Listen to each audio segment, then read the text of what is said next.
இது சிலோன் 24 இஸ்மாயில் ஒய்சூர் ரஹ்மான் சந்திக்கின்றேன். வந்து கொண்டிருக்கும் செய்தி, இலங்கையில் ஜனாதிபதி தேர்தல் செப்டம்பர் மாதம் 21ஆம் தேதி இடம்பெறும் என்பதாக தேர்தல்கள் ஆணைக்குழு அறிவித்திருக்கிறது.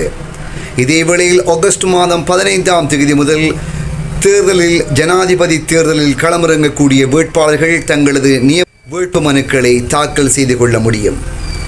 இலங்கையில் ஜனாதிபதி தேர்தல் இடம்பெறுமா அல்லது இடம்பெறாதா? நாடாளுமன்றம் கலைக்கப்பட்டு அதன் பின்னர் ஜனாதிபதி தேர்தல் இடம்பெறும் அல்லது முதலில் ஜனாதிபதி தேர்தல் நடத்தப்படும், பின்பே நாடாளுமன்ற தேர்தல் நடத்தப்படும் என்கின்ற வாத பிரதிவாதங்கள் அண்மை காலமாக இலங்கை ஊடகங்களில் ஊதி பெருக்கப்பட்டிருந்தது. ஜனாதிபதி தேர்தல் நடத்தப்பட வேண்டும், அது தொடர்பாக உடனடியாக அரசாங்கம் தங்களுடைய நிலைப்பாட்டை தெரிவிக்க வேண்டும் என்று அரசியல் கட்சிகளும் வேண்டி நின்றிருந்தன. தற்போது பதவியில் இருக்கக்கூடிய ஜனாதிபதியினுடைய